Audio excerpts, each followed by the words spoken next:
District Judge Kevin Mullins, who was 54 when he was murdered, is now having a lot of information come out about him, or at least allegations come out about him that certainly are going to change the opinions of family, friends, the community, or validate the opinions that many suspected as well. Now that Sheriff Shawn Mickey Stines, who's 44, is behind bars, we're hearing new details about what was going on in that judge's chamber from a whistleblower from a different case, from another officer who is behind bars for sexual abuse, stating, yeah, you know what? The judge was big on into this, and I'm just paraphrasing, but claiming that there are videos of this, that this was a regular thing in his chambers, and it was they're comparing it to a brothel, stating that yeah, you wanted to get your sentence reduced or something to go in your favor. There's a way to do it, and that's sleeping with the judge. Robin Dreek, retired FBI Special Agent, Chief of the Counterintelligence Behavioral Analysis Program, joining me. We've talked about this, we've speculated, and it has gone there. Your thoughts? Yeah, as soon as I started seeing some of the details, yeah, I was like, wow, we called this one.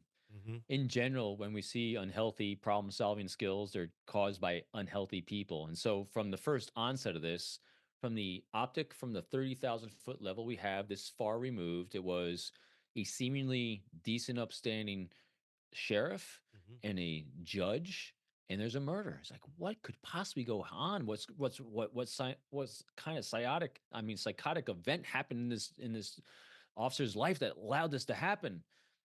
And said from the get go, there's going to be some darkness in this town that's uncovered because of this. And that's exactly what's happening because unhealthy problem solving comes from unhealthy behaviors and it is starting to come to light. And my first impression was it took me a couple reads to try to figure this out. I don't even think I have it all figured out because there's a lot of names kind of Yeah. this way, that way, upside down. So, in other words, confusion Hmm. comes from unhealthy. Yeah, I mean, and there's a lot of that within all of the confines of this case. One of the interesting things that I thought was said early on by Sheriff or former Sheriff Sean Mickey Stines was something to the effect of "They're coming after my wife and daughter."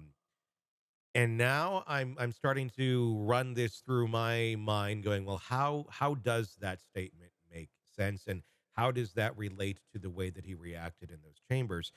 And here's the conjecture I've come up with. Again, this is just me, but I'm wondering if this sheriff was completely shocked by these allegations, or maybe he found out at that lunch. Maybe the judge did say, "This is, I'm doing this," and that might be a giant betrayal. These two were very close; they were family at one point, and then to find that out that that's going on right there, and I'm wondering if there was some sort of threat of "I'm going to expose you. This is not okay," or whatever.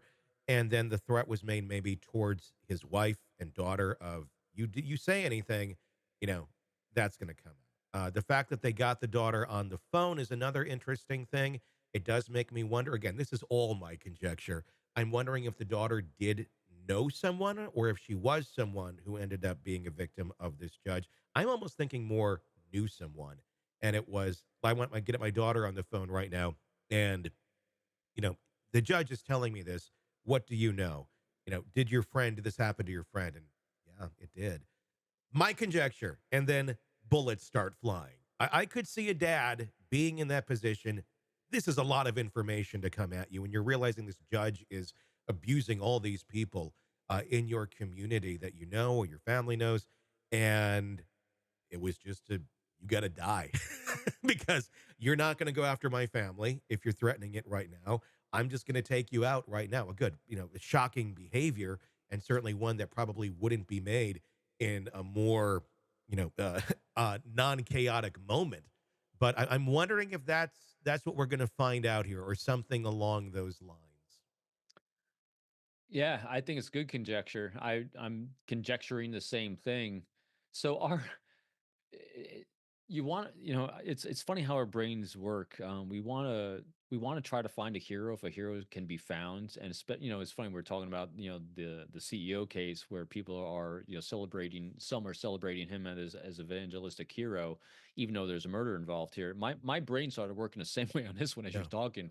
Sadly, because what I'd like to believe, because we want to try to make sense of this horrendous act of murdering someone, is that just like you said in your conjecture, that in the mind of this sheriff, that he didn't trust in the criminal justice system because the judge was the head of the criminal justice system. He has a lot of powerful influences and friends, and the only way he could solve this problem was to take him out himself, Hmm. even at his own peril, knowing what the consequences are going to be. Hmm. That's over romanticizing the death of someone. Yeah. But part of your conjecture, could that have been his mindset? Yeah, it could have been. Yeah, I'm wondering if that's what it was. I'm again, we you look for the hero, you look for some sort of positive Yeah. in a horrible situation. I'm hoping that the sheriff was not involved in this or knew about this for a period of time, because that changes the whole conjecture, I think, on him. Was he about to be exposed as well? Could that have been? But to the way he acted, the fact that there was the daughter phone call in there, that really makes me think he thought his family was in imminent danger. And again, the only way to solve this, because the justice system wouldn't, with this guy being the judge in town, was to take him out and to stop other people from being hurt. And then this would bring light onto the whole situation if he felt maybe You it wasn't going to be brought to light. I'd really love to know, and it might be probably out there already because people do know him over a period of time. I'd like to know the sheriff's arc of public service, Yeah. because if he's got a long arc of public service, selfless service to others, serving others, community, all these things, and irrespective of his own promotion or career, I'm leaning towards he did this for the greater public good. Yeah. Yeah. It could also be, again, that feeling of unsafety with his daughter and his own personal family, or in the worst case scenario, being the glass half empty on this, is that he didn't. They said how could you kill a friend? Well, he might not have viewed him as a friend, but a collaborator, and the Yeah. collaborator is about to out him as well. So Yeah. there's those different nuances in there.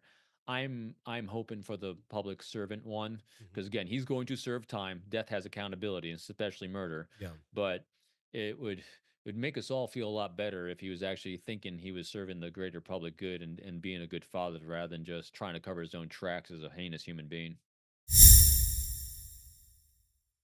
Hey, thanks for checking out the video. Be sure to follow us wherever you download podcasts, and especially Apple Podcasts, where you can get advanced episode and premium content on our premium channel right there. Also, be sure to follow us on social media so you don't miss any breaking updates on the stories that matter to you most. We're on TikTok, X, Instagram, Facebook. Just search Hidden Killers Podcast with Tony Bruschi, and you'll find us right there. Again, thanks for watching.